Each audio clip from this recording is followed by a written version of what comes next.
शिक्षण खात्याचे पेन्नदी फ्रांक पंचायतीतले पर्वरेचे सुवातेर जीसीएन बेकायदेशीर बांदकाम केला म्हूण दावो करून हरिहर चोडणकार म्हणटा त्या एक्टिविस्टान 2017 हायकोर्टात जनहीत याचिका घाल्ली.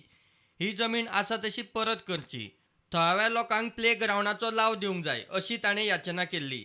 बांदकाम रेग्युलरायज करपा विशीं जीसीएन केल्ल्या अर्जाचेर कायद्या प्रमाण निर्णय घेयात म्हूण संबंदीत अधिकाऱ्यांक अर्ज दिवन हायकोर्टान ते केसीचो निकाल लायिल्लो. उपरांत उत्तर गोंय जिल्लोधिकाऱ्यान जीसीएचो अर्ज भायर मारलो. शिक्षण संचालनालयाक 18 ऑक्टोबर मेरेन जमनीचो ताबो दियात अशे निर्देशूय दिल्ले. आतां जीसीएन उत्तर गोंय जिल्लोधिकाऱ्याचे अर्दीक हायकोर्टात चॅलेंज दिल्या. जीसीएन दावो केला तो असो: जिल्लोधिकाऱ्याक जमनीचे रेग्युलरायझेशना विशींचो अर्ज भायर मारपाचो अधिकार ना. हायकोर्टाचे अर्दी प्रमाण गोंय सरकार ह्या अर्जाचेर निर्णय घेवंक शकता. मंत्रिमंडळ वा मुख्यमंत्र्याकूच अशा अर्जांचेर निर्णय घेवपाचो अधिकार आसा.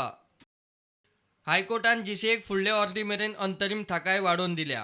केस 14 जानेराक दवरल्या. तो मेरेन जीसीएक जमनीचो ताबो शिक्षण संचालनालया कडेन दिवपाची गरज ना. प्रुडंटा खातीर सिनियर रिपोर्टर मुकेश कुमार.